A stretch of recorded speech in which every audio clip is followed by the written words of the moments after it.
Hi, this is Ausländeri, a YouTube channel. We are Dunja and Ivana, and we are now recording an episode about cultural differences between countries that we lived in so far.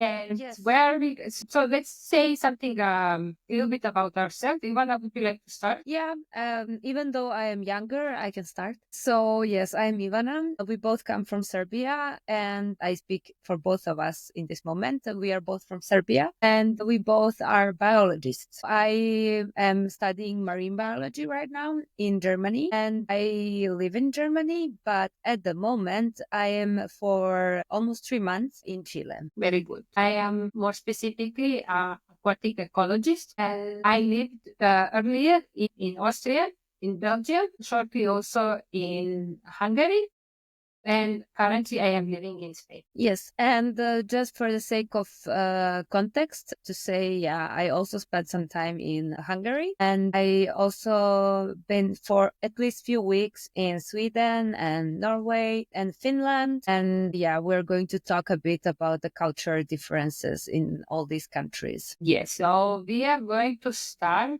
let's say, from the beginning. The first country that I lived in, apart from my country of origin, which is Serbia, was Austria. I went to Austria for the first time, not as a tourist. In 2014, I stayed there for 2 months. Then I spent a couple of months as well in Austria in 2015. And then when I left in 2016 in spring, I didn't know that at the time. I thought it was also for a couple of months, but it turned out as a long-term stay. I got my student visa, about which we talked in earlier episodes.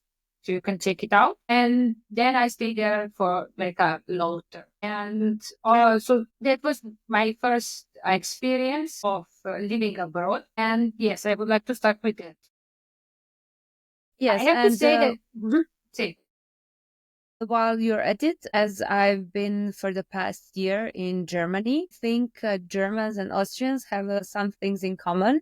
So we're going to also try to kind of like compare our experiences with these countries on the way. they have some things in common, but they also have many differences because if the Germans and Austrians are watching us, I think this is important to mention. Yes, of course. And yes, we will also, we will talk about our experiences with mine with Austria and yours with Germany for the moment. And I would like to say that when I went there for the first time, already in 2014, even though it was for a short time, I immediately noticed a lot of difference. And we were mentioning a little bit about that also earlier, but just in case that, not everybody watched previous episodes, I would like to say that it was very easy to notice differences from the very beginning. And I noticed like improvement, like a positive impressions about Austria in almost every aspect, which is kind of sad in a way because I could not say that there were many things in which I preferred Serbia. But When compared between what was Austria your and Serbia. what was your biggest cultural shock? Like when you arrived there, I mean, you arrived to such a small place, but in general, like what did you notice first, kind of? What was in your face? Yeah, so maybe I should say first a little bit of context where I went first in Austria. It was a village in Lower Austria called Dunzamsee. Dunzamsee has a little bit over 1,000 inhabitants. And I went there because there is a freshwater ecology institute there, which has a lot of, which is very international. So I think that I would say that foreigners were majority of people working there. First, I need to like separate these two, this kind of my impressions about people working at the institute because it was very different from people in the village. But if I have to say something about people from the village, let's say first, I was surprised. It's a village of 1,000 inhabitants, and then I necessarily need to make this comparison between a similar village in Serbia. Yeah, for me, it was really a shock in a positive way that these people were so open to you, even though, I mean, on one side, okay, they know that there are many people from abroad coming to the institute, but people were so nice, so pleasant. They even though many people cannot speak any English, they still try to help you to understand what you need. For example, if you are in a supermarket and looking, there was one supermarket there at the time. And yes, if you ask in the supermarket for something that you cannot find or help with ingredients or something like this, they really try to help you, even though you can hardly understand each other. Yeah, German was pretty bad at the time. Plus, they were speaking dialect, which is very different from German. I was learning previously, but they really tried and they were really nice. Like, and for me, it was shock. Like when you go to the checkout and they tell you, hello, they are not rushing you with anything. And at the end, they say, have a good day. And they say it like they mean it. So it was, yeah, this was regarding local people. This was like the first impression and very positive. I mean, later I found out that some people say that not all of them are really super open towards foreigners, that some of them might have an opinion against international institute in their village, given that this is a village far away from any larger town or city. You can expect something like this, but when they're talking to you, they're all nice all the time. This was the first like positive impression I had. Yeah, but I think, yeah, what you mentioned about the institute, I mean, it's completely different atmosphere there because all the people are mostly coming from abroad, mostly, and they all come with their own culture, basically. And they're, as you, coming to a small place. So it's not so hard. I mean, it's hard to keep your, like, to behave in a way that you're used to, but still in the beginning, or like people are also really open towards like different cultures and different people. So then you can still like behave in a way that you are used to because people are accepting. But on the Yes. streets, it's different. As you said, like there are locals, and making a comparison with a similar village in Serbia, if you see people from abroad in like even bigger places in Serbia, like until recently in our hometown, when you have a foreigner there, like if you speak English on the streets, like people like turn around, they look at you in a weird way. The younger, like teenagers, they repeat your words and they kind of mock you on the streets. So I think like even though like maybe the locals had certain opinions, they definitely behaved much more mature in that way. Yes, I would agree. I am not sure what is the reason for that, but yes, I think it's definitely the case. And just for a bit of context, you and I are coming from a town. It has around 15,000 inhabitants. 50. And what? 50. No, but a bit more. Yes, more when you count villages around it. But urban area is, I think, 15, more or less. And it's a town that administratively belongs to a city of Belgrade, and it's around 50 kilometers from Belgrade city center. So it's not far away from the city area. This is also important to mention because further you go from the larger urban places, of course, you can expect people to be a little bit more isolated and narrow-minded. But in theory, this town should not be like this. But many towns in Serbia are very similar to our home. Yes. Yeah. And yeah, so what would be maybe your first impression? You had a little bit different situation because you went to Kiel in Germany, and it's a bigger city. So maybe you can say something about that. Yeah, but maybe I would also first mention your village because kind of my first encounter with the international world was there. And yeah, for me, I mean, the first thing was people on the street always tell you hello. Like whenever you walk, wherever you walk, like you just see random people that of course you don't know, and they just Yes. tell you hello. Like it's so like in Serbia, like even the people that you know that you are not so close to, but you know them from somewhere, they don't tell you like hi on the street. And here, like everybody's so nice. And the other thing that was kind of a big shock, and that also extends to Germany, is trash, sorting trash. Like Germans, they love their trash. And Germans I are famous for that, I think. yes. And I think they're famous It's for a a whole reason. another level than Austria, I would say. Yes. Yes, but my first encounter was in Austria with you and our other sister. So we have another sister, our middle sister. And when we traveled to visit you in Austria, she was stuffing her trash in her pockets so that when we come back to Serbia, when we cross the border, she can throw the trash because she never knew which trash bin to use. So I think that responsible, it's necessary. And I think it's great that both Austria and Germany are doing it. But in Serbia, we never encountered this. And we never knew at that time, like which trash bin to use. And later, when I stayed for a bit longer with you in Austria, I learned that basically whatever I don't know where it belongs, it goes to rescue. Yes, I mean, yeah, this is a big difference compared to Serbia because in Serbia, in our hometown, for example, there were some attempts to sort out trash. Like the most, let's say, problematic thing and the easiest thing to separate was plastic bottles. And for a while, we had, in our hometown, we had these containers for plastic bottles, just for the plastic bottles, so nothing fancy. And also in our hometown, this is kind of also, like also type of trash that is getting generated quite a lot because the water quality is not so good. They started with plastic bottles and it was existing for a couple of years. I mean, nobody knows if these plastic bottles were ending up at some separate place compared to the rest of the trash. This was the first problem because there were some doubts that we are like theoretically separating it, but it's ending up at the same place. But I think after a couple of years, they just gave up and they just removed these plastic containers, which I really cannot understand why.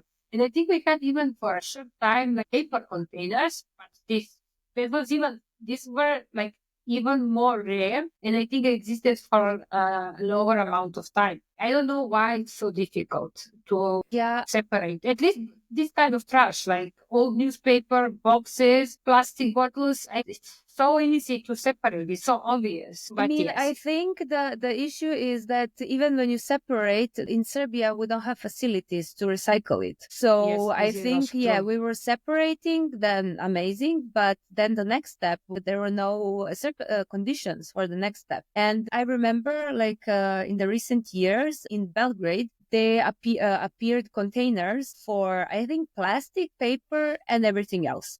So on the streets, you can see like these small trash bins where you can basically separate the trash on the street, like when you are like emptying your pockets. And people were quite happy with that. But then somebody made a video of people who were collecting the trash, and they basically took all these three bins together in one trash. So I think that then people were completely discouraged and nobody cared about it anymore. And I think we still don't have any kind of recycling facilities. Maybe nowadays, I think like in some places you can recycle bottles, maybe.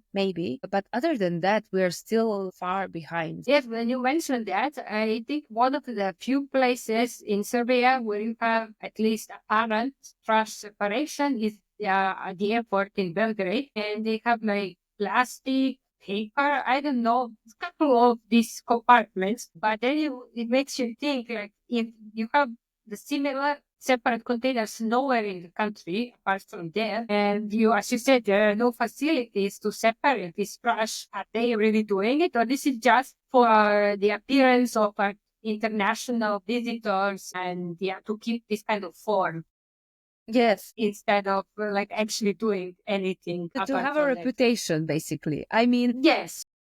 and also, I think here it's worth to mention that Serbia, for the past few years, like during winter time, was the number one polluted country in the world. Like we Yeah, had pollution, periods yes. when we were the worst, worse than India, worse than like countries that are known for the air pollution. Cities that are known there for the air pollution As well. And the reason, one of the main reasons for that are the landfill burn. Like they fire up the landfills, and then there is no rain, there is no wind, and this kind of smog and air just stays. And I think one of the big shocks for us when we moved, when I went to Germany and while we were in Austria, was that we could breathe, but that we could actually breathe. Yeah, sadly, yes. I think, for example, in our hometown, Latino, it's one of the biggest sources of air pollution is that individual heating systems of households, because many people don't have money for a good quality resources for heating, and then they are burning anything they can find, or they buy this kind of raw materials. I don't know how it's exactly called, but they buy these materials for heating that are of very low quality, with a lot of that substances inside, actually. And in our hometown, the air pollution is not just in Belgrade, but in many towns, including our hometown. In winter, air pollution is a big problem. But apart from that, I want to go back to this hello custom in Lund, because I was actually very nervous my first day in Lund, because I arrived maybe on Sunday evening, but actually the 1st of November, it was this holiday, a big religious holiday, and it was a day off. So I had one day for myself to just take a walk and see where I am and explore the village a little bit. And I remember that my supervisor told me the evening before that, yes, that in the village it's quite common that you say hello to everybody you meet. Doesn't matter that you are a foreigner and you never met them before and they never met you before. Then it's just very normal to say hello.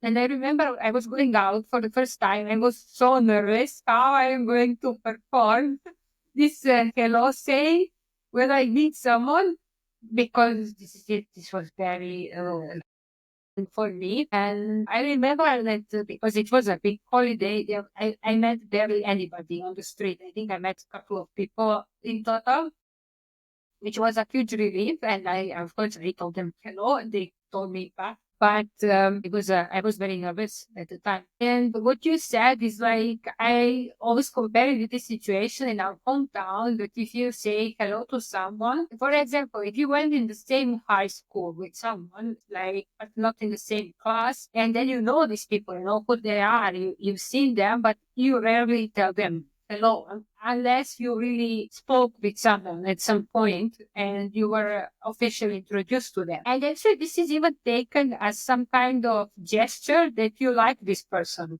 That, I mean, like that you are maybe even romantically interested in the other person if you tell them hello and try to establish communication. And I remember after some months meeting in Lund, some months, a couple of years in total, doesn't matter. And I remember once I came back to my hometown, and to me it was just so normal to say hello to everybody. And then I said hello to a guy that yes, I know from the neighborhood, or I know him from school, but they never told hello to each other.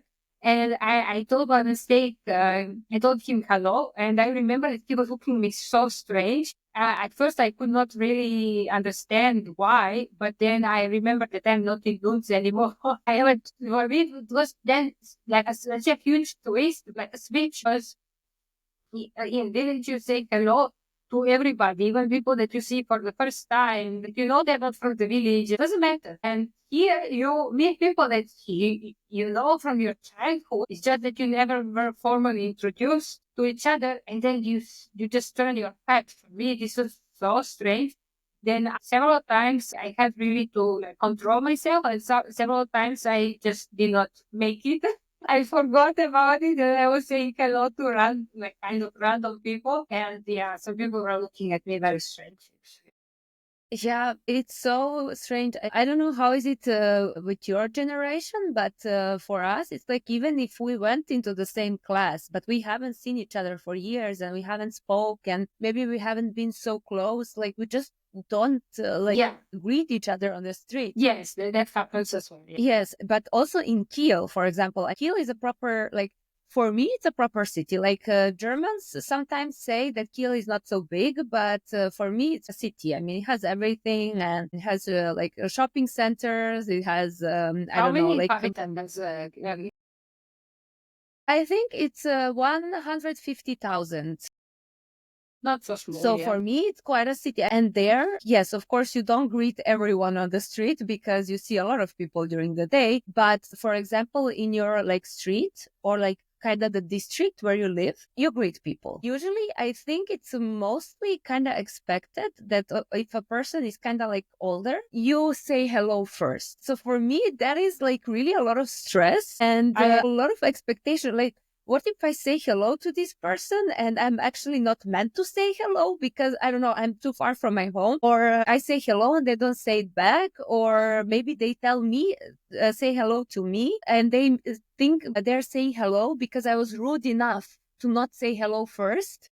And then these kind of like you never know because for them it's normal. They have these kind of guidelines, let's say, in their head, which is Exactly. like correct, what is not correct, but I don't have them. Like there is no cheat sheets where I can look at and see like who I greet on the street or not. I think this is and it can be an introduction to a much broader topic. And I think what I would like to do in the future, we should make one episode that is going, or maybe it's not going to be one episode about all these cultural problematic points, let's say, in Serbia. So I would not really make this topic broader. I entirely agree with you. It's just that if I start talking about this, this is going to go into completely wrong direction. Oh, but I'm looking forward to an episode where we are going to say some very like things that we find, let's say, problematic culturally or some kind of like upbringing problematic points in Serbia. Yeah. I mean, other than saying hello, and since you asked me about Kiel, whenever I go out and start talking with people, one of the first questions most of the time is, do you make sport? They love it. Yes, Like, that's one of the first questions they ask is really if you are doing any sports. And I think for us in Serbia, it's really like the last question, the last thing that comes to your mind. exactly. And also, I mean, it's bad. Yes. Like, okay, I admit it's bad that people, like, when they're over 20, they're barely doing any sports. It's for children. It's for the people who are in schools and this kind of stuff. And when you get older, Or like professionals. or professionals, yes. But when you get older, that's like, no, maybe you go ride a bicycle as a social thing, but you never do anything for the sake of sports. Maybe you go hiking because you like it, but you don't see it as a sports activity. So for me, it was very hard to answer that question because I know I like hiking and maybe like swimming and riding a bike, but usually I don't just go to the pool because I feel like, okay, today I really need to do some sports. And they're really patient. Like they really wait for you and they really Try expect to an squeeze answer. out something of you. Anything. Yeah. Yes. When you compare it with Austria, I wouldn't say sport, like specifically. Yes, I would say that like a quite common question to get to know you would be like, do you like to go hiking? And where do you go like to go hiking? Or do you like to ski and where do you go skiing and this kind of stuff. So like not sports in a sense, going swimming 3 times per week or going to the gym, but like this kind of hiking, lake, swimming, skiing activities. Yes, this is a quite common question. And yes, compared to Serbia, what you said, like sometimes it's even, maybe it's not that common anymore, but if I remember my impressions about adults doing sport was that the rest of the community was seeing it as someone is behaving childish or immature or trying to be somebody they are not anymore or these kind of things. It was even seen with like people were making fun of them. Yes, Yeah, I which mean, is I really remember bad. for me, it was really strange. Like our brother-in-law, he's been like practicing sports ever since we met him. He's still going out running or I don't know, maybe even playing basketball and this kind of stuff. And he's what, like 40? 40 something. And I remember when I was like in my high school and started university, and I sleep over at our sister's place, and then he comes back from a run. I don't like mock him or anything. I don't understand. I'm just like, how, why? Like, and in Germany, it's like I go out for a walk and there are a bunch of people running, all ages. You can see over 60 men and women just running on the street. And for me, that was really, really strange. Yeah, for example, when you mentioned how people running on the street, I remember for me that was like one of the first things I noticed when we traveled to Slovenia with our father. I was 23 at the time, and I remember I was like really shocked when I saw people running on the street. For example, I went running when I was like 18 and 19. I went running at the sports field, and then you go around the football court, and then you run about the football court because this is the place that is like your place in the town for that. You don't go anywhere else. You don't go running around the town. You can run in circles around the football court. And I remember even like when I go back home, for example, like I see people in bars and cafes looking at you like, well, this person was just doing some sports. Like, this is so, Yeah, but also, I mean, you go running, you're not, I mean, especially during that time, you didn't have all these like fancy clothes for sports and running and stuff. I remember I went a few times with you and we were just wearing like all these white, yes, old clothes, but these wide white t-shirts. And when you go back home from the run, like all red in the face with a bottle of water and in these old clothes, like people look at you like you are an insane person. Like, yeah, so in India, as we said, we mentioned earlier, so this is a town, like the core area has around 15, maybe 20,000 inhabitants. And there were like I'd say three football courts. Not like two football courts and one another for just running. Three places where you could go running. And when we went running to any of them, there was barely anybody there. Especially this one football court, there was almost nobody ever there. Maybe at this field, which was made specifically for running, there were a bit more people. Let's say 15 people per day was running there. Then you can get an idea how many people are actually doing some sports. yes. So yeah, in total, so it's crazy.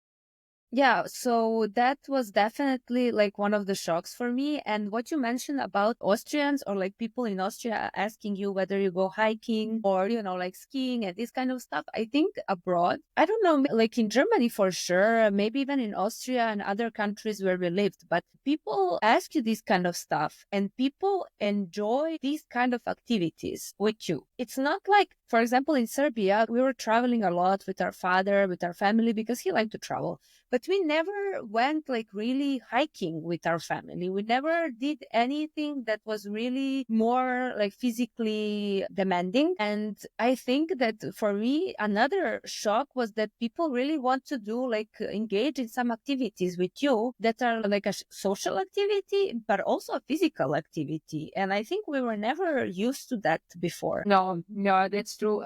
Yes, I remember like with our parents, we went weekends sometimes somewhere for a field trip. So we would go to another town or a mountain or a lake. And this was like once, twice per month at best, like one day. And I remember that our friends were always asking us, why do you go there? And we were like, for fun? No, no, seriously, why are you going there? Like, what is the purpose of that? And you're like, yeah, we just want to see this town. We are curious about it. Try maybe some food there. They were like, uh-huh. And it is always like we were hiding something. You really felt like you are doing something wrong because they could not understand it. We just go there for the sake of going or having fun. At least when I was a child and teenager, this was basically people, it was impossible for them to understand. The first time I traveled without the whole family, it was with you in 2014 when we went to Zante, only you and me. And we were alone there. And I remember one day you wanted to hike to some, I think it was a castle or something like it had a really nice view towards sea, and it had a really nice scenery. The coast as well, yeah. Yeah, but for me, it was a torture. It was like, what do you want? Why do you want that? I remember I was not literally crying, but basically asking you to go back and just complaining the whole time. And then we went to the top, and It's I a was part like, of folklore. I was expecting that. It's a part of our folklore that one person is pushing, the other one is complaining. yes, but the moment we got there and we saw the view, like it was clear to me. I was amazed. And I think for me, that was the moment I realized that, okay, I want to do this more for fun. I want to go to a mountain and hike on the mountain and for fun. And yeah, it might be physically demanding, but it's really it pays off. But before that, like we were never taught that.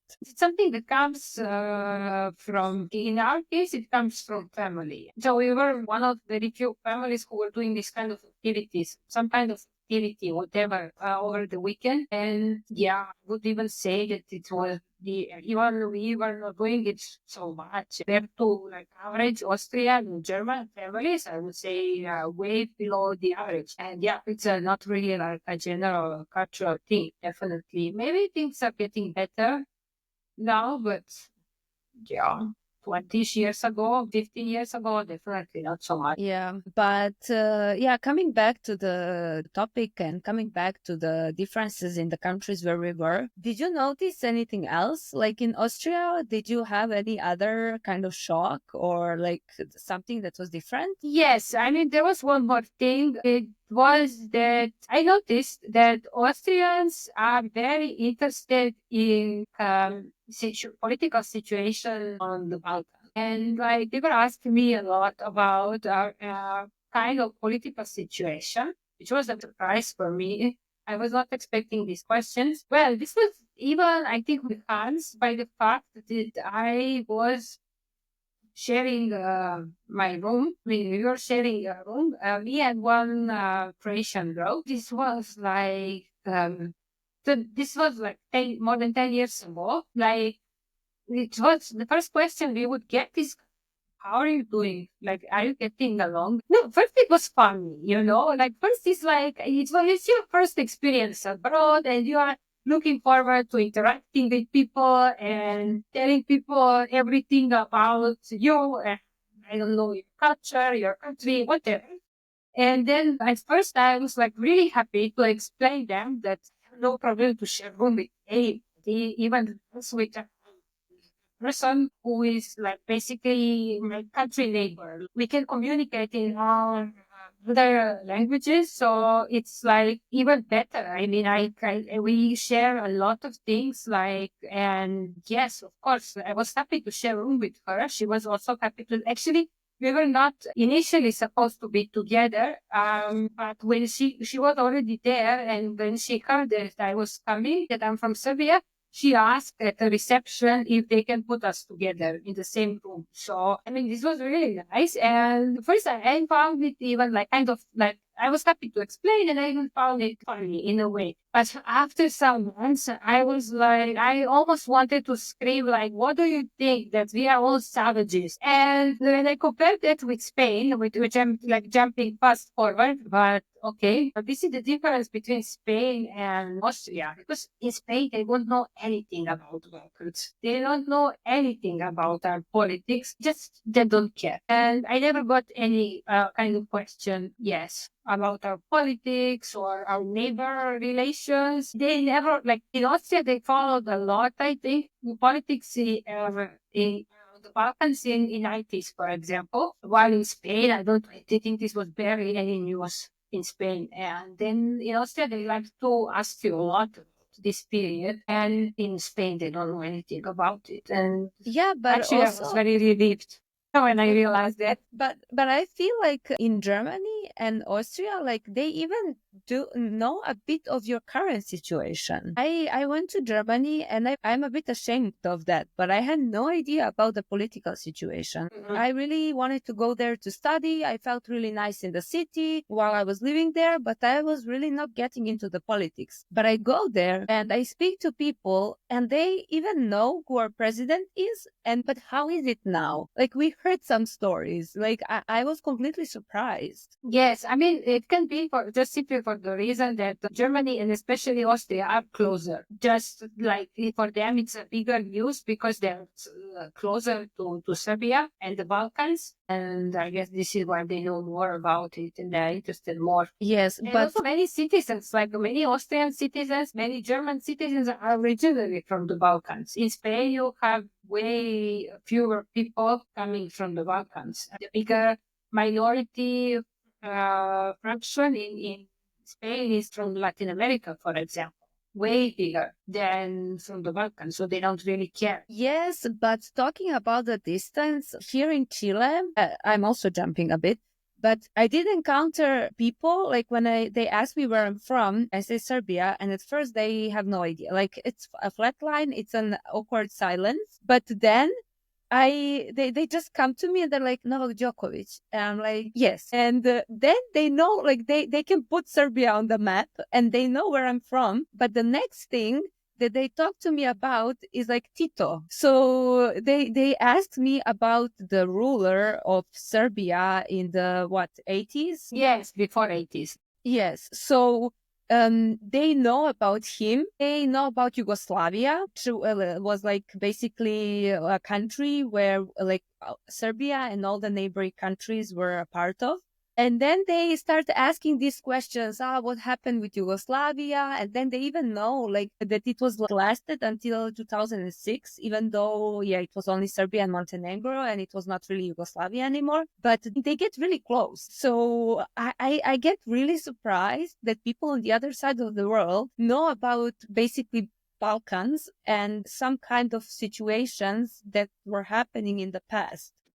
But I think that for me, that was kind of like the biggest shocks, one of the biggest shocks for Austria, but also for Germany. Like, yeah, the sports, the trash. And also one of the other ones is that the living situations, like people, I think in Austria as well, in the bigger places, like people share flats. And if you go, like, if you meet another person, first question is if you are doing sports. But the second question is like, where do you live? How many people do you live with? Is it a shared flat? How much do you pay a month? Like, they're so interested in the living situation in Serbia that, like, I don't think that at my university anyone ever asked me, like, they maybe asked me if I live in a dorm or not. And that's it. Like, they don't really care more further than that. But in Germany, they're really interested into going into details. Yes, this thing also exists in Austria, but I think in Germany it's a bit on another level. I think in Austria it's also common that students are sharing flats with other students. That they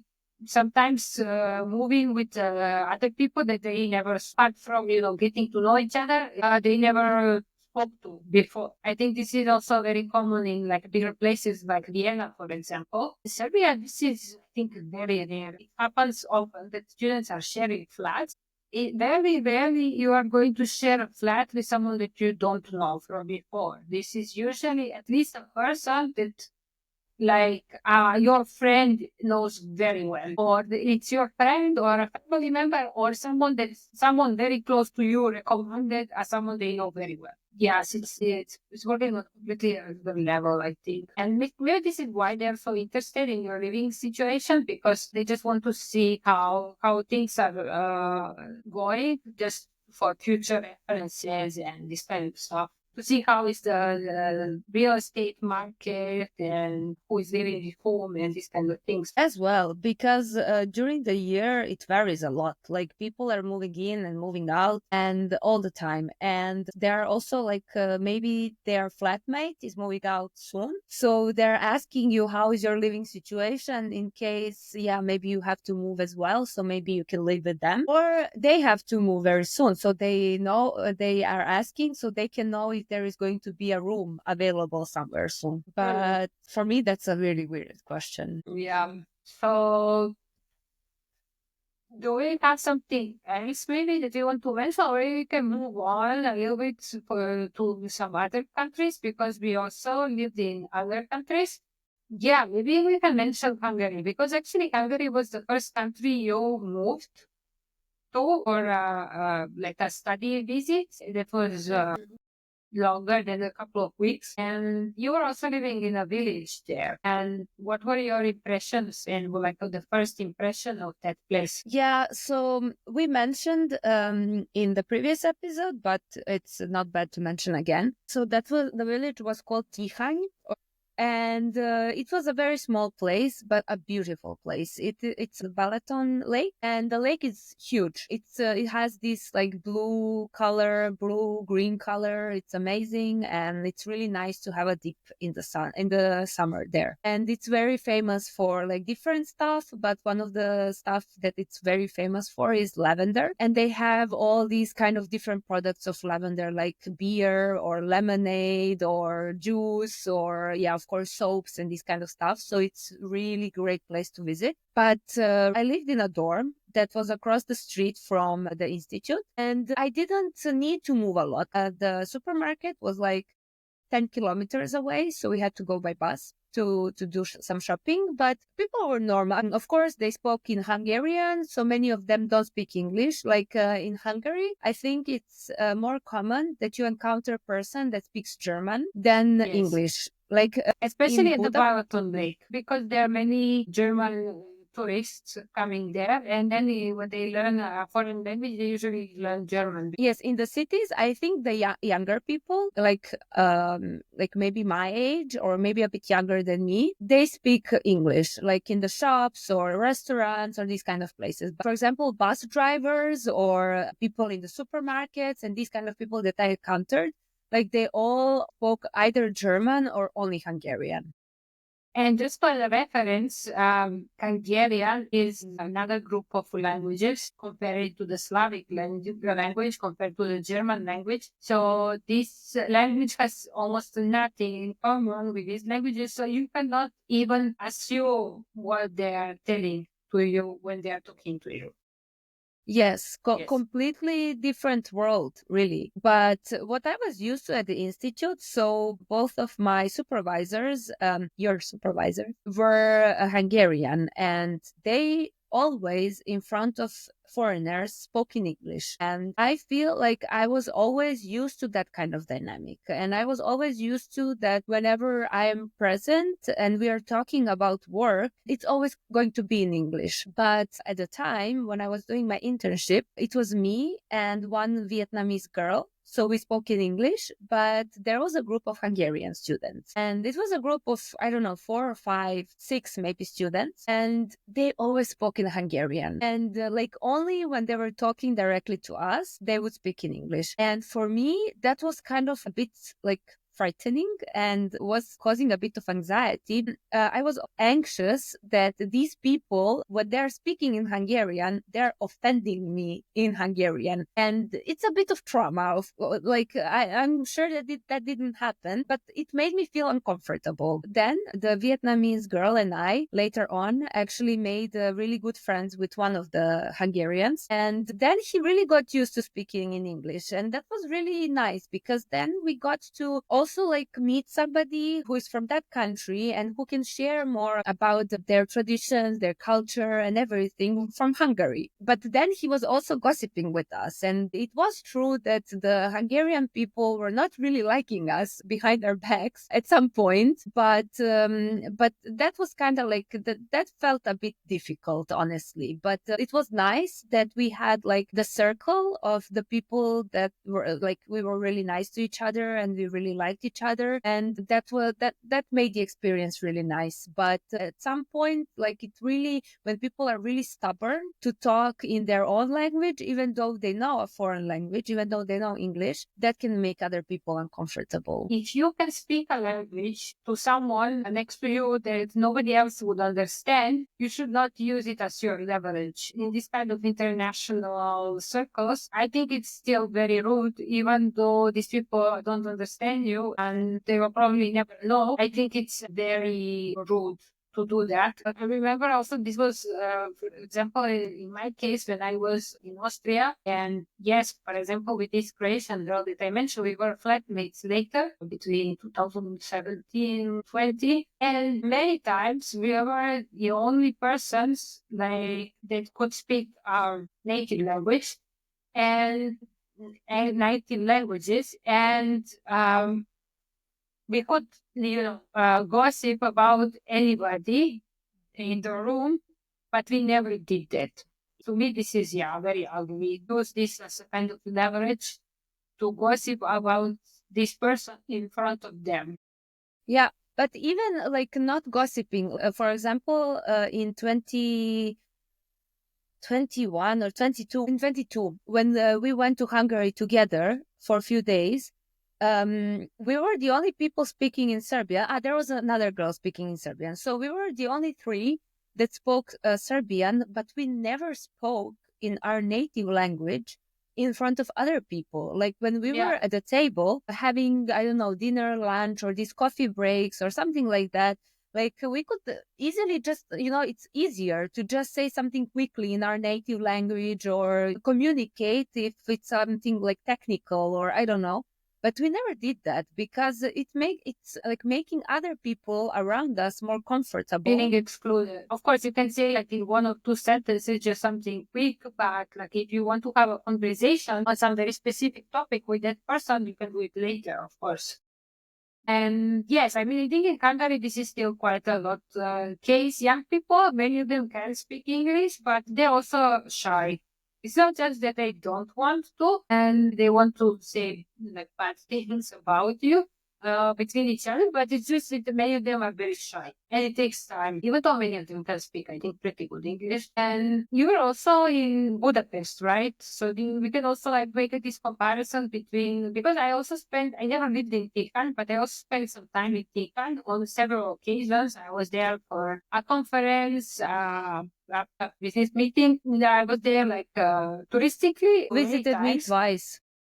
I visited you, and yes, I mean, it's a wonderful village, very touristic. I always like to go back there for some days or just a day visit. Last time I visited Tihan was in 2023 when I was staying for 2 months in Budapest, and then we did a day trip to Tihan, so it's a wonderful place. And then I was also staying in Budapest for 2 months, and we were also staying there for a bit less at one occasion. So this is also something we can compare, like how it is to live in a village in Hungary and how it is to be in a city in Hungary. Yes, I think one of the differences that we already mentioned is the language, that it's like in Budapest, way more people speak English than there were foreigners as well. Yes. And I think one of the reasons, I mean, just to comment on that, one of the reasons why even people who do speak language like English choose to speak in Hungarian or their mother language in general in front of other people, I think it's because they're shy to speak English in front of other people from their country. Which is also the case in Serbia and also in Exactly. Spain. It's not about foreigners, it's about, their other compatriots. Yes. Exactly. But I think it's more like, okay, so for example, when we were visiting you in Austria, you threatened me and my other sister that we have to speak in English, even among ourselves, in front of other people. And in the beginning, it was really strange because it's like we are kind of like, you're not doing that intentionally, but you're kind of comparing your level of English with another person from your country. And it's like how much you can say in English compared to how much you can express yourself in your mother tongue. And I remember for me, it was really strange in the beginning. Like I was talking to Ljubica, to our middle sister, in front of you and your supervisors in English, and I felt like really shy. I felt this discomfort. What are we doing? When actually you do that more often, you get used to it. So, for example, now me talking to you in English, it feels completely natural because we did it in so many occasions. I think that's also one of the issues when you are in an international group, but there are people from your own country as well in that group. And I think, for example, that was kind of also the case in the institute in Tihany and in Budapest, because talking about like comparing smaller and bigger environments, because in Tihany, people felt more shy to talk among each other if they are Hungarians. But in Budapest, like it was a university and they encountered more international people. So they were more used to speaking in English in front of, as you said, other compatriots. So to speak in English in front of other people from Hungary. Yeah. I think I need to mention that actually I absolutely love Budapest. I was in Budapest many times. Last time I was there like a couple of months ago, actually, and stayed for 2 weeks. And then in 23, I was there for 2 months. Also before that, many times, different occasions for like from a couple of days to a week or two. So I really love this city. And what I can notice is that it became very international city. That there are many like foreigners who live in, not just like when I was there in 2015, it was early 2016, doesn't matter, like let's say 10 years ago, this city was very popular for like this hand and steak parties. It still is.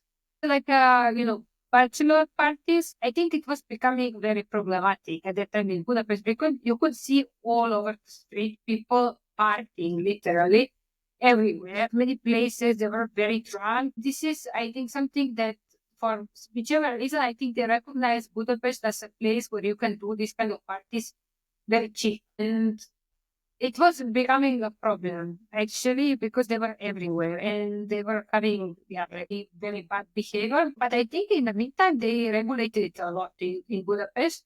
That now there are still many people coming for these hand and step parties, but they're not partying that much anymore. Many of these kind of, I don't know, drinking on the street activities are, I think, forbidden now.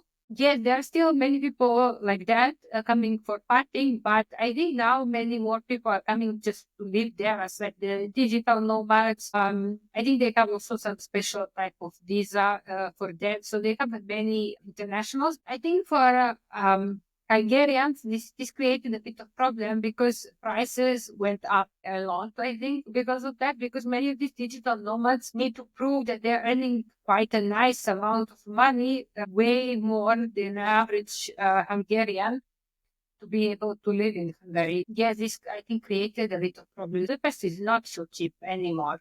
Compared to 10 years ago, not so cheap. It's things, many places are still cheaper than average Eastern European cities, but it's not so cheap anymore. That definitely is the case.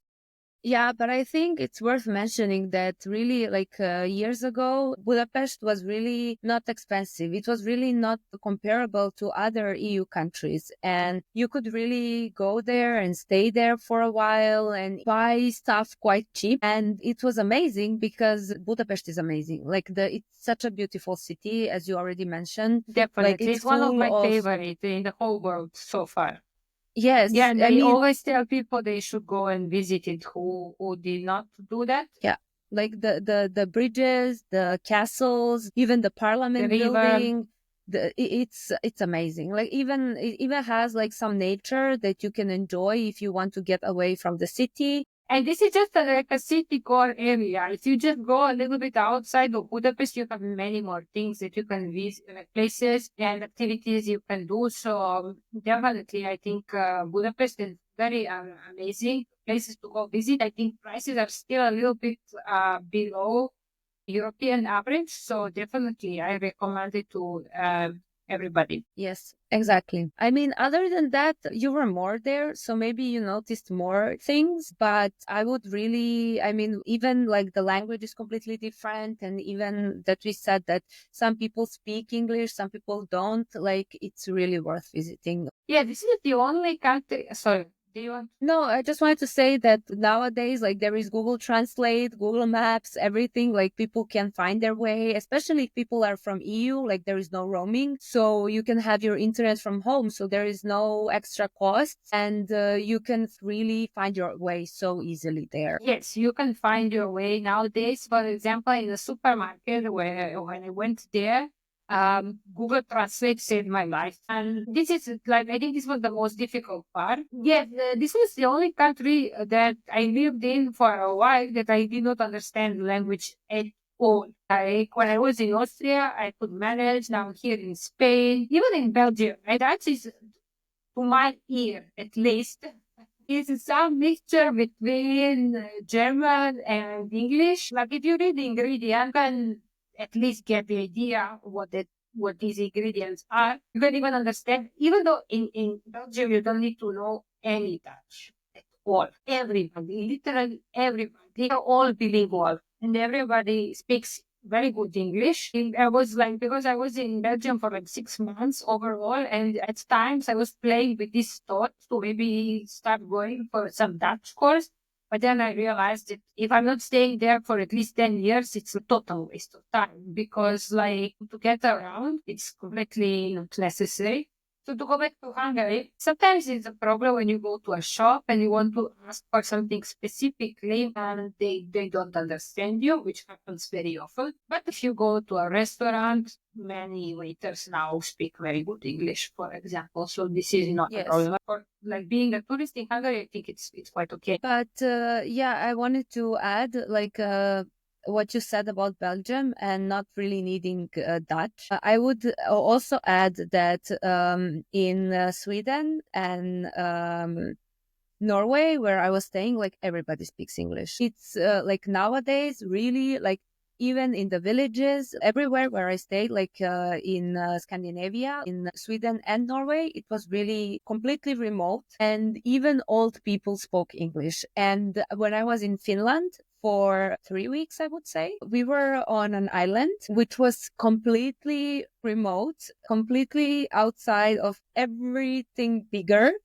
And even older people spoke English. I was so surprised, but they really speak English that they can use. Like, they learned English that well in schools that they can use it. And they also don't have this kind of, they're not shy to use it, which is a problem in some other countries, I would say more in like the south of Europe. Like Spain, there is a lot of this like feeling of shame if you speak English or any foreign languages as well. And yes, as we said in Hungary as well, is not so easy in that sense. Yeah, I think this is, I think, comes from also education system because they learn it so well and they know they learn it so well that there is no reason to feel shame.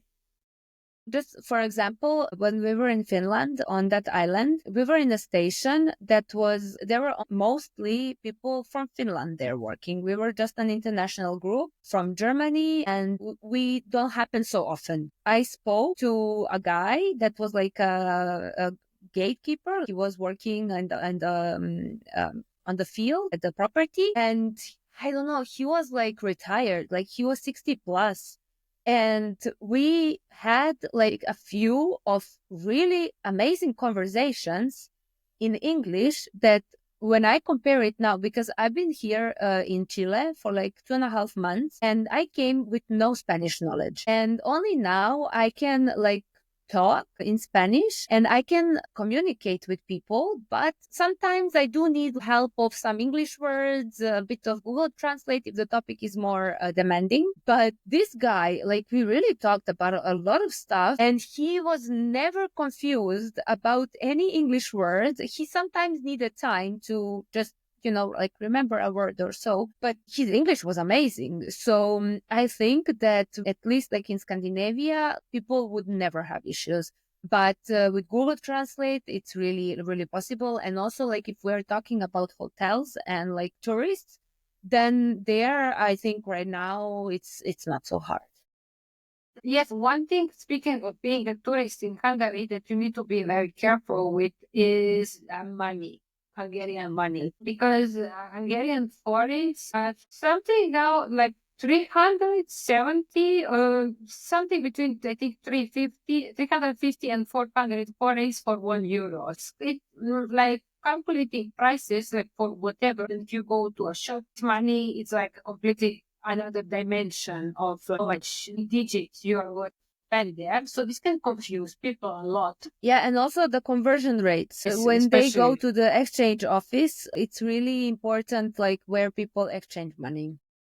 Yes, so there are several problems to that I really would like to point out. One problem is that so good thing is that in Hungary, at many places now, you can pay with a card. I heard it somewhere that I don't know how true this is, but I heard that by law, whoever is selling something has to have this card payment option. Even if you go to ferries or something like this, sometimes they don't even accept cash. They only accept cards. And regarding the card payments, so you don't have to deal with this conversion rate. I mean, apart from the fact that if you want to know how much money you spend, you don't have this kind of problem that you need to change the money. But be very careful how overall price is calculated, because it happened to me once or twice at this kind of touristic, I don't know, bars or shops or something, that they calculate your price and it is not. I mean, I consider myself as someone who is handling Hungarian currency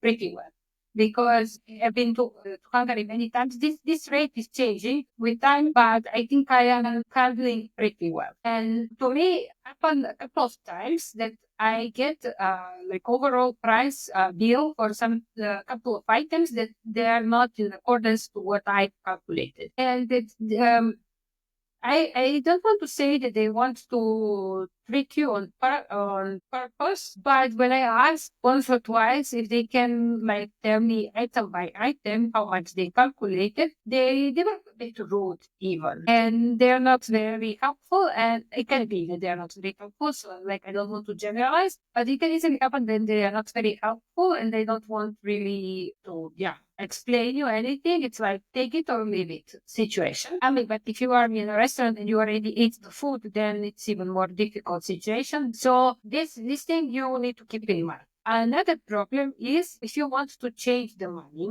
into a local currency. For example, you have euros and you want to change the money, you first need to know where to go, because not every exchange office is exchanging the money at the same rate. So you need to be careful about that to find some that are very reliable, and there are some that are very reliable. But in my experience, there are more those that are not so good than the ones that are good. This is the first thing. The second thing is once you go to the exchange office, you have to be very careful, because it happened to me once that I was exchanging the money, and I think I was exchanging something like €200, so not small amount of money. And then I got several of these of 20,000 forints, yes. And when I went back to my dorm, actually this was hours later, I realized that instead of one of 20,000 forints, I got 2,000 forints. And this is like, so this is 18,000 forints difference, which is more than €50. It was more than €50 at the time. And then I went back to the exchange office. I mean, it has been almost a whole day, and what is the chance that they're going to accept it? But I knew that for sure this was the case because I did not spend any money in the meantime. And this was the first forint I got when I arrived to Hungary. So I did not have some forints from before. And the lady actually accepted my complaint and she gave me the correct bill immediately. I cannot say that she did it on purpose, but I was also like, if you did it all correct, why did you believe me that when I was complaining? So it was a bit like this kind of mixed feeling. I was grateful to her that she accepted my complaint, but at the same time, it made me think that she did it on purpose, and she knew that she did it on purpose. And that this is why she accepted my complaint immediately, because she did not want to cause more problems. So be very careful. Some Hungarian bills with different values, they look quite similar. Especially if you are not, if you are it's your first days in the country, they look very similar. After some time, you start distinguishing them, of course, more easily. But the first couple of days, it's very difficult. Yes, but I think when it comes to Hungarian forint, and you say that you have this kind of like feeling for the forint, I think it also comes from Serbia because for us it's a bit easier to calculate because we always calculate 3 to 1. It's then so much less like of dividing and calculating, and then you kind of have a feeling of how much it should be. I am not so sure, at least in my case, because I think I'm not calculating in Serbian currency for a very long time. Because for me, euro is the currency for now 10 years, more or less. But I know that, yes, it's easier to calculate because, yes, it's 3 to 1. So for many people in Serbia, it's easier in that sense. And one more thing I would like to mention is something that I noticed for the first time in 23 is that many restaurants, especially in the center, introduced this tipping fee. So you don't need to tip anymore. I mean, you don't need to decide how much you want to tip anymore because many restaurants already automatically include the tip. Yeah, that's important. And this tip goes from 10 to, I think the highest I saw is 18%, but let's say to 20%. But if you are looking at the menu, you will usually notice most places it's very clearly stated that this is something that is going to be charged extra. So there is no cheating about that. I have a bit mixed feeling about this because on one hand, I don't like when someone is like calculating it because I mean, we are not coming from a typical country. So yeah, we are like have a bit strange feeling about it. But on the other hand, it makes it easier for me. Because then I don't have to calculate the tip. I don't have to think how much it would be for polite from my side to tip. They're only going to calculate it, and then I don't have to care to this. So from that perspective, it's okay. I am used to it. And yeah, I mean, and usually it's very clear on the menu that they are going to charge them. So there are not so many hard feelings about it. It's just that people should know that they need to expect this. And this is how it is. It became very popular lately. I did not notice that before. Yes, but then it's also a bit kind of harsh because, as you said, like they have their standard tipping like currency or amount, and it like not everyone can tip the same. Like the student cannot tip the same as a working person. So then it's a bit kind of weird because then you see the menu and you see one price, and then at the end you get a different price. Or a receipt for a different price. And if you're a student, that can be a bit challenging. Yes, that's also true. I know that when it comes to tips, many people have very different opinion on that. Like here in Spain, for example, it's very uncommon that you tip in a restaurant. Sometimes you leave some change, like after they like give you the change from the bill, these smaller coins you leave. But this is more like just so you don't fill your pockets with change money, basically. So this tipping in Spain is very uncommon. For example, in Serbia it's more or less the same. I personally prefer that you pay your workers fair and that they have a good salaries instead of making them expect the tips and money from people coming to eat there. If you have a restaurant and you have prices that are not enough, so you pay your workers fair, then you are relying on the tips. But if you raise prices a little bit, and then you can pay your workers, give them fair salaries, I will be happy to pay for that. And then I don't have to think about how much you give a salary to your workers and how much I need to give as a tip.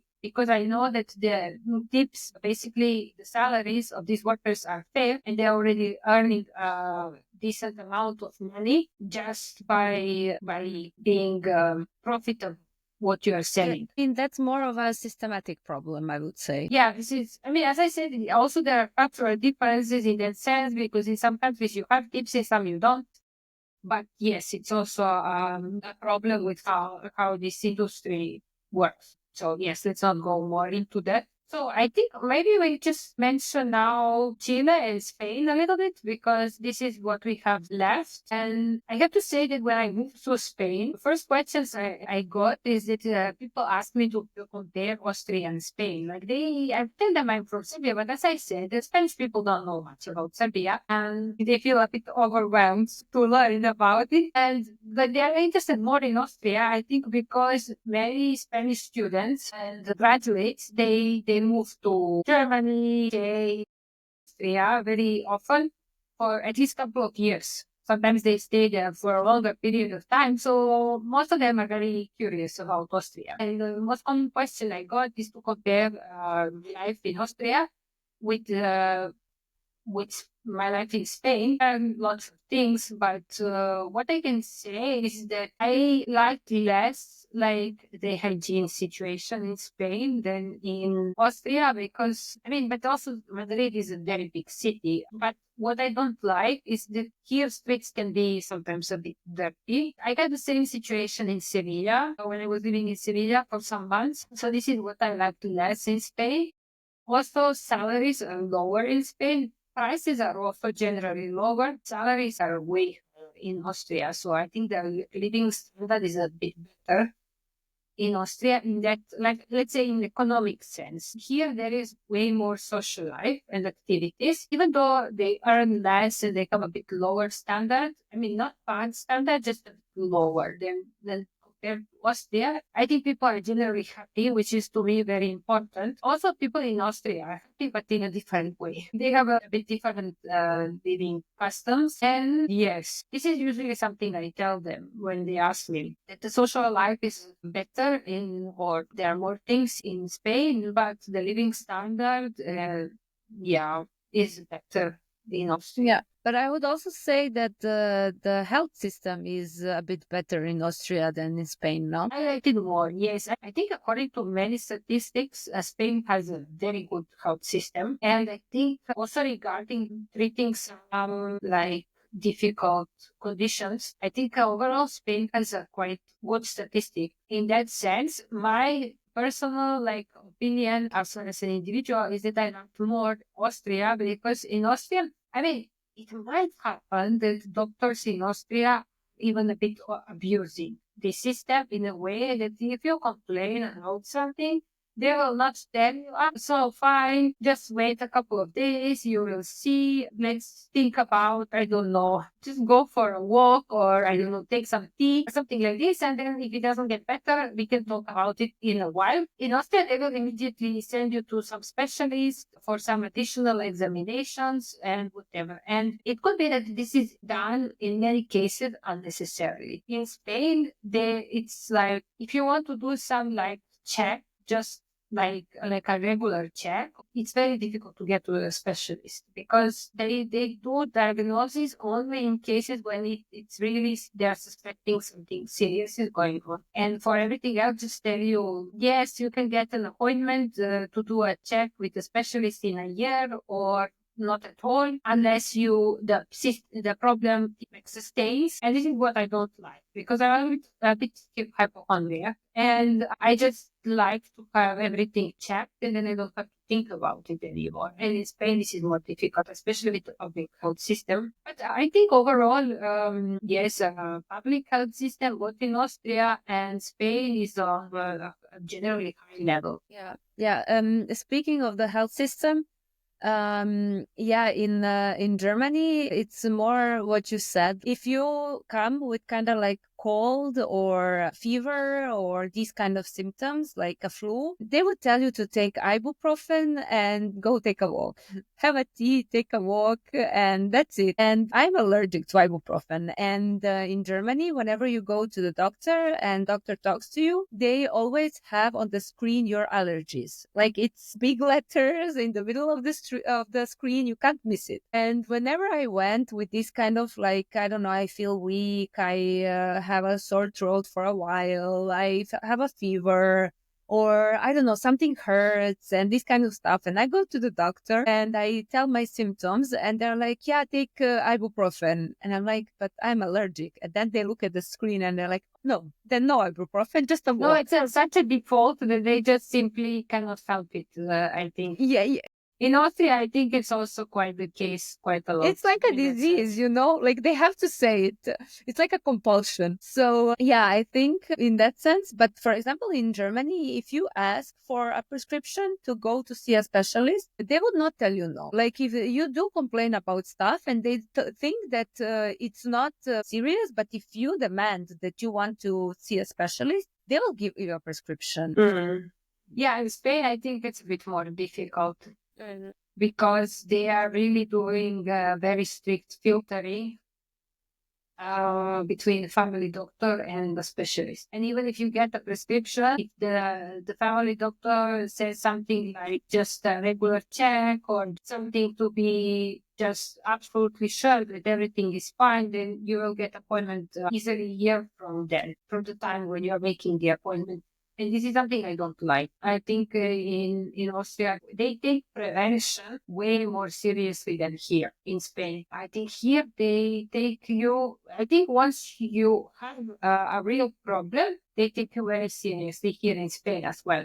And the public health system is very good handling the situations when you really need serious support. But until then, it's very difficult. I think to get a diagnosis here, it's sometimes can be slow and can be difficult. And this is something I don't like so much. Okay. Just said you were in Hungary, you were in Austria, you went to Belgium. When you got to live in Spain, were there some things that shocked you again? Well, no, I just like when I compare between Austria and Spain, one thing I really like way less here than in Austria is the administration. Administration is way more complicated. And sometimes it has these tabs that I really don't understand what they are for. In Austria, this was way better. It was way more simplified.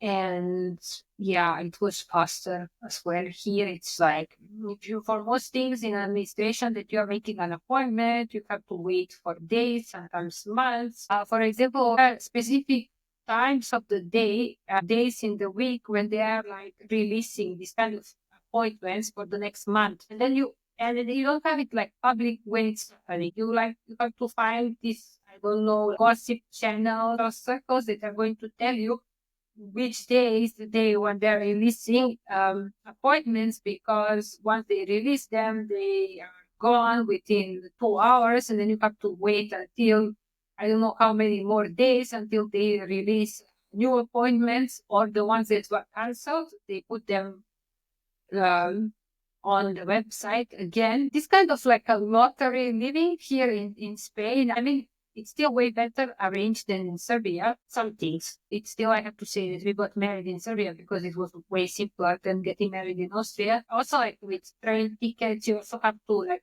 check the every couple of hours to see if there are some more train tickets. And this lottery playing every day is a bit Austria. I really don't like this kind of style. And another thing that, yes, it was quite a shock is that people here, when I mention lottery, I have to relate to that. People play lottery here. It's a national sport.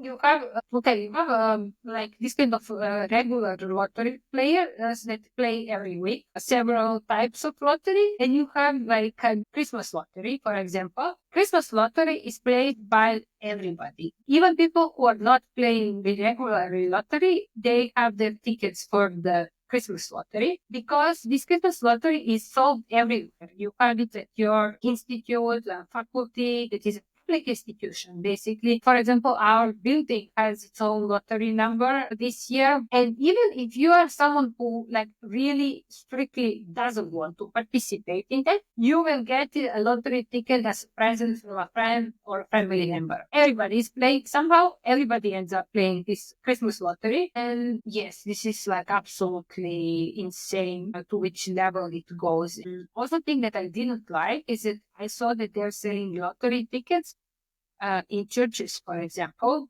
which to me isn't church against gambling and playing lottery. It's like everywhere. They're selling lottery tickets and everybody is playing at least Christmas lottery. And this is something I haven't seen anywhere else. I came to visit you during that time. Like I came to visit you in November.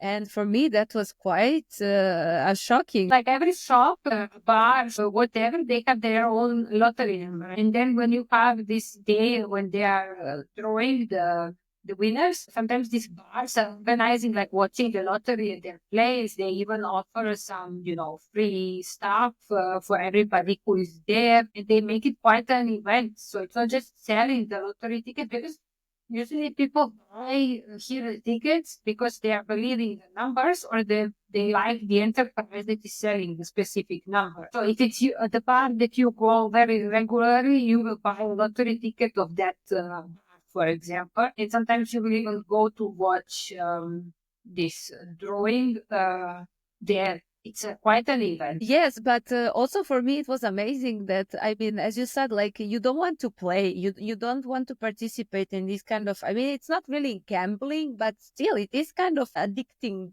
thing to do. But if your whole building is playing, then what if it happens that they win and then you're the only person that didn't buy? Exactly. This is why, like the reason that why I bought a lottery ticket for our building. Imagine that this number wins, and then everybody in our building is now like, I have to say that even the highest win is, so one ticket can win a bit over 300,000. So this is not insane amount of money. You don't get millions. I mean, it's quite an amount that can solve a couple of things in your life.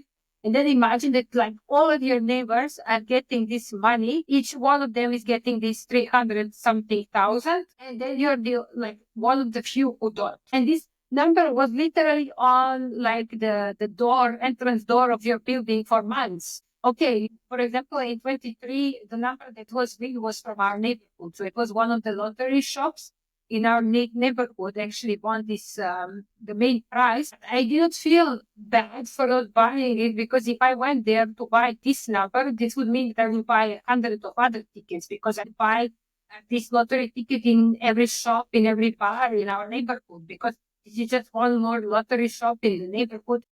I mean, you see this number from for example, from your workplace, especially our building, this number was on our door for months. Like you would really feel horrible if this number will. Yes, but this like kind of like lottery shop, it doesn't matter. Like you don't know these people who are buying from this lottery shop, That as and well. it's a coincidence. But imagine like all your neighbors are being so happy that they're won, and they are planning to like buy so many stuff, and they just have a All lot your of money all of a colleagues, for sudden. example, And yes, at the institute, with all whom your you have a colleagues. common WhatsApp groups and such stuff. Like, no, not all my ones. Like, not all of them are going to plan expensive holidays on this stupid WhatsApp group, and I have to be the only one who cannot do it. So, Exactly. Yes, but it's that kind of like inviting. It's so weird that you have to do at least that. Like you have to at least buy from your building, from your institute, because with these people you are sharing some space, some WhatsApp group, some whatever. And if it really happens that they win and you are the only one who did not participate, then you would feel really bad. Yeah, but I have to say that my husband and I, we are really not buying much. So basically, we buy like, I had the ticket from my institute, he had it from his department, and we had one like tickets from our building. So for two of us, with tickets, it's quite okay. I think it's quite like a reasonable amount of tickets, and it's not cheap. Like one ticket is 20 euros, and there are many people who have like over 5 tickets for sure, times 10, 15. This is a bit extreme. Yeah. Yeah. Wow. And so what was like, now speaking of Chile, what was your impression of Chile when you got there? Yeah, well, they don't speak English. So when I came to Chile, like even at the airport in Santiago, like the capital, I had a lot of troubles communicating. I came to Chile with no language knowledge. And when I came to the institute, no one spoke English and I didn't speak Spanish. And it was insane. Like first few weeks were insane because we were all the time communicating with Google Translate. And I came there to work and to learn about marine biology. And I was in parallel learning the language as well because we didn't understand each other at all. So I think that was one of my shocks because really nobody speaks English in the shops, not a word. Of course, it makes sense in a way because I mean, it's a Latin American country. So they're surrounded by countries that speak Spanish, or like in Brazil, they speak Portuguese, but like Brazilians can understand them. As we talk about gambling, I was gambling with the thought that, okay, it's an institute. Like science is usually international. So like maybe they're writing papers in English. So they should like have some English knowledge, but apparently only the professor that invited me spoke English. So I had to learn fast. I was just sitting there and listening to them talking, not having any idea what they're talking about. But with the time, it became more clear. So that was like, I would say the biggest shock, but and the heaviest one. But there were other things as well. For example, I know that in Spain, it's also really common that when you meet a woman, you always kiss her, like sometimes hug and kiss, but like always kiss her and on the cheek.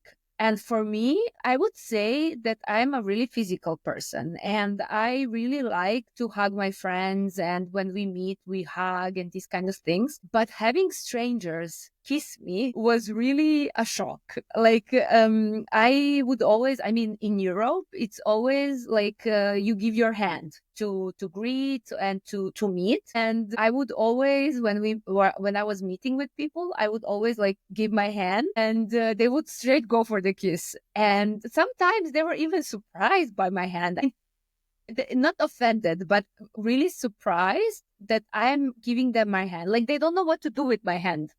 So that was kind of strange, but I got used to it after a while. And the other thing is that, like, I really try to, like, for example, when you're entering a building and like going through some doors, I am always like trying to let people go before me, like whether it's a guy or a girl or whatever, like it doesn't matter. Sometimes I just like to let people, like, of course, if it's more convenient, I just go through first, but usually I let people go. And in Chile, at the beginning, it was impossible. The guys, like, they open the doors for you and they wait until you go through. There is no discussion. That's what they are taught. Like, a woman goes through the door first. They open, even if it's really convenient that I don't know, like 10 meters behind. And I'm like, they open the doors. They don't go through. They wait for me to walk these 10 meters and go through the door. And then they go after me. And then I had a discussion with my younger boss when I learned a bit of Spanish. And he asked me about this, like the cultural shocks and the differences. And I told him this. And he said, but what do you mean? Like that, of course, that's the way it goes. And I was like, what is the other way to do it? Yeah, exactly. Like it's like this other side of the story doesn't exist. So I told him there is still, like in Germany and Serbia where I live mostly. Of course, sometimes like the guy wants to be a gentleman to let a woman pass, but mostly nowadays people really don't care. In Austria, I think this would be taken as offense. I think nowadays, and many Austrian men don't do that simply. And I think from the side of the women, it would be taken almost as an offense because why you're doing this? I mean, I am not incapable of opening the door. I will open the door for myself, or I will wait you to pass, and then I will let. This is like, yes, exactly. But this kind of thing changed a lot. Yes, and I think that in Europe it's completely like different now. But for them, it's really just a basic politeness. They don't mean anything bad by it. It's just they think that when they do that, they're showing you some politeness. And when I told him that really in Europe, people don't do that anymore. And sometimes I just like open the doors and I also wait for the guy to go through, or if it's convenient, I just open the doors. But also sometimes I don't like to go to, for example, if we go to a restaurant, I don't like to go first. I'm a bit anxious. I like people to go in front of me. So then he was kind of like really like surprised, felt kind of awkward for a moment. But I noticed after that experience, so it was like a month ago, I noticed that he doesn't care about it so much anymore. Like before, it was impossible, as I said.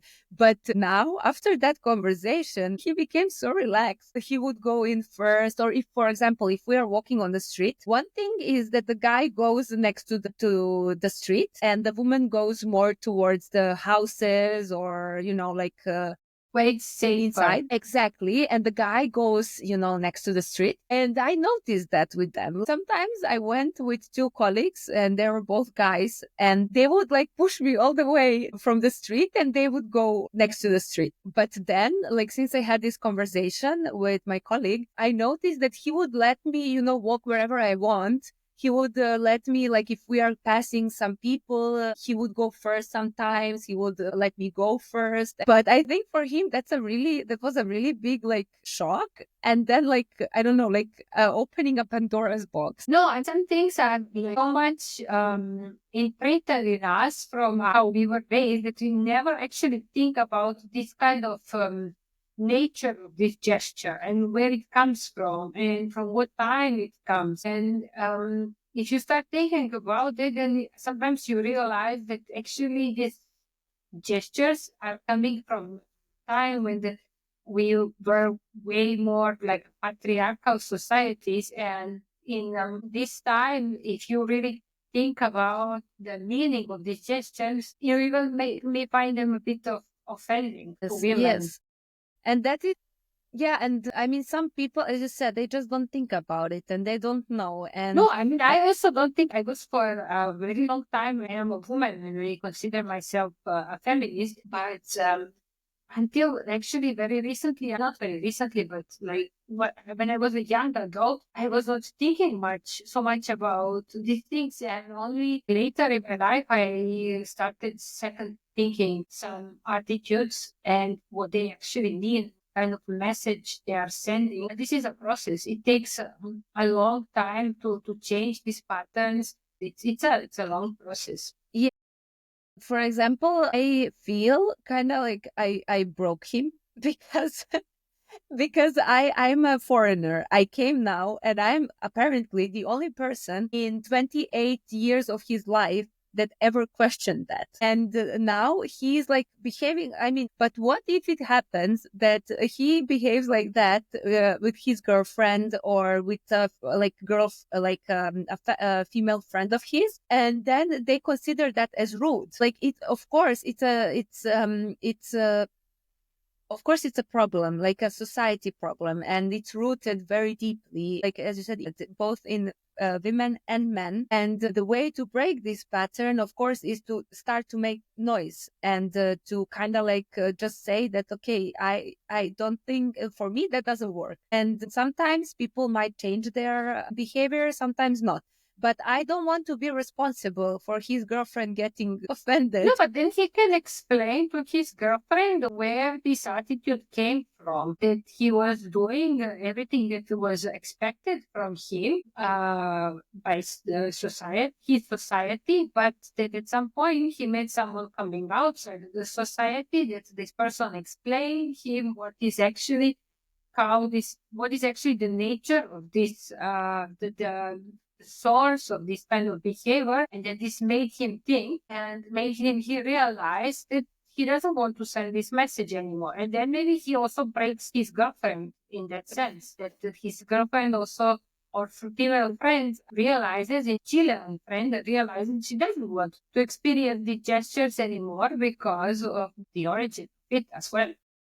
Yes, I completely agree. And I think that's the way you kind of spread the word and you kind of manage to change stuff in the society. But I think when it comes to these changes, I think it's very hard to do it the reverse way, in a sense that women have, like, around the world, they're oppressed in so many ways. And it's in these little things that they are kind of, when I was younger, I thought in Serbia, there is no I don't need to be a feminist. Of course, women are suffering somewhere around the world, but not in Serbia. And of course, then you later on realize that there is every woman, like older woman, has a husband who is telling her what to do or controlling her finances, or even like we have a high rate of violence, domestic violence. So then you realize that in Serbia, it's not that great as well.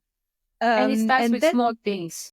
exactly. It's not so for example, in this case, they have these little things like guys opening doors for them, the guys sheltering them from the street, the guy is, I don't know, they're kissing each other when they meet, like this kind of feeling like some gentleness. I don't know how to express it.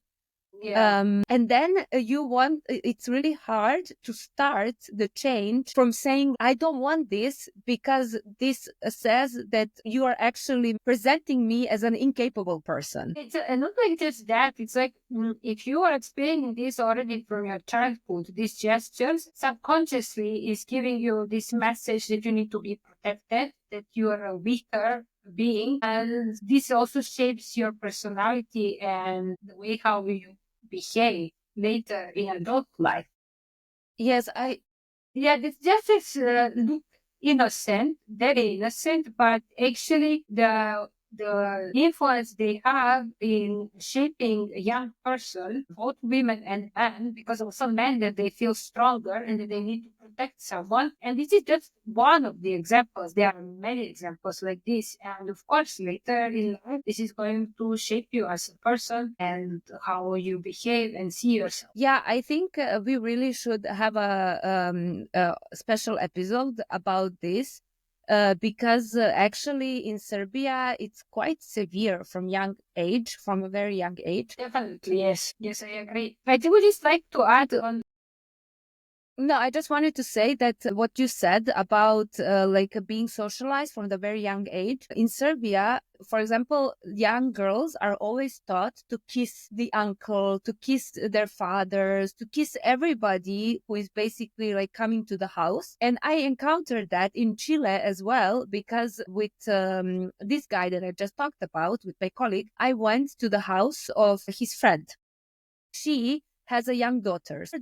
Her daughter is 3 or 4 years old. And my boss, my colleague, came to the house, and the mother was right away like, kiss him, say hi to him and kiss him. And this is basically how girls are taught from young age to just be close to the guys and to greet them with a kiss and to like people in general, I would say. Yes. Not to, because yes, speaking of that, I actually also wanted to mention something. In Spain, I wrote about it in one blog post earlier. Something that I also did not like about Spain is that there is a lot of kissing. So people start kissing you from the moment they meet you. And I think this is even in Serbia strange, because we do kiss each other, but only when we know each other very well, when we are friends or family members, not before. Here, when you get introduced to somebody, they kiss you. First, this is the thing that I did not feel well about, especially after coming from Austria. And where after this coming kissing after COVID. Yes, but to me, it was more also like the fact that I lived in Austria for many years and almost nobody ever kissed me there. I think this is even less common in Austria than in Serbia. Sometimes they have more conscious than when they meet a foreigner that this person is coming from different culture background. And that's something that you would maybe, like this kind of gesture that we would show uh, to a person from your country, it should not be maybe the same when you meet somebody from the other country. Here in Spain, they got to have a sense of that. When they meet you, they are immediately behaving like you are from their country. They expect that everything that is normal in their country is normal in your culture as well. And whatever is not normal with them is not normal for you. And first, I did not like this. I felt very uncomfortable because I did not experience for many years this kind of attitude. Also, in our family, we are not also so much into these kind of gestures. And so for me, it was very strange. And they had no feeling of it. Like you even make this kind of like a body language saying that I don't want to be kissed, and they don't notice it. They don't think about it at all. And This is the first thing. The second thing is that after time, I realized that there is difference between practicing of this kind of kissing, depending if you are a woman or a man. So if you are a woman, it's expected that when you meet a man or a woman, no matter sex, they will kiss you and you should kiss them. When you are a man, it's only expected that you kiss with women. Men don't kiss each other. And this I found very sexist actually, because why now I end up like I have to kiss everybody. I really did not feel comfortable. I get a bit more used to it now. But yes, I'm also not meeting so many people like right now, so maybe I don't have this feeling so much. But for me, this was very uncomfortable. And nobody's giving a shit about it. It's like they absolutely ignore your feelings, because even sometimes you tell them like, I don't like this because this is not like my nature, my culture, and also like my individual feeling. I don't feel well about it. They sometimes people get offended. Yeah, it's like, what do you mean? Yes, kind of like, because it's like this is our Spanish culture. Like it's like you're refusing our culture. No, I'm not refusing your culture. You have to sometimes stop and think what your cultural gestures actually mean. And this cultural gesture means that our women are supposed to be kissed by everybody from the moment they are introduced to somebody. And some people in general, they are all different kind of personalities, and many of us don't feel comfortable about people kissing them. Yes. And yes, I mean, I have nothing against your culture, but you have to also stop and think what kind of meaning is, what is the origin of something. And also you have to stop to think that I have different maybe cultural background, or that I personally don't feel well about this. Exactly. Yeah, in Chile it's the same, but I feel like here men are more close. Like they don't kiss each other when they meet. They hug each other, but also I didn't witness many men meeting each other. So I'm not sure about the rules, but yeah, when they see me at the institute and when they see that I'm a foreigner and if they introduce me to a person, and I'm standing on a distance because I don't want to be kissed, they're usually not so invasive. Like they don't approach me from the distance to kiss me, or like sometimes I give my hand and they do give me their hand back to like handshake. So I feel like here it's not that invasive, but it's like a standard. And some people still do approach you and still do kiss you and get really surprised by your hand if you want to handshake, but it's not that severe like in Spain. Also, to think about the fact that you met mostly people from the university. I think here at the university, people are slowly, especially younger people, let's say early 40s and younger than that, they are becoming aware that this kind of gesture are not so much welcome at universities and at professional environments so much. That is And true. also, especially in international environments where people are coming from different cultural backgrounds. So I think here also, when I was sometimes at the university or at the institute, not everybody, but some people ask me, like, when we get introduced, do you feel comfortable about Spanish way of greeting or not? Or something like this. Or they just understand when you give them your hand that you don't want to be kissed. So they kind of start thinking. So this is, I think, a positive thing that at least in this kind of international setting or in these institutions, especially younger people are becoming more aware. Yes. Yeah, that is true. And with this, Okay. I think we should conclude this Yes, I think we are episode. closing this conversation right now. Yes, it's a great way to conclude. And as we said, we got a couple of ideas during our talk for the upcoming podcast episode. Mhm. And yeah, if you enjoyed this episode, don't hesitate to follow us on Instagram, Ausländer Sisters, or on to read our blog, which is ausländerin.com. We also have a Facebook page, Auslanderin, and we have Auslanderin account at Buy Me a Coffee. And we are inviting everyone to share their experiences, ask us questions, or suggest something that we can maybe talk about or that we can mention in the following videos. Yes, thank you very much for Thank you. watching this episode, and yeah, stay tuned for more. Bye.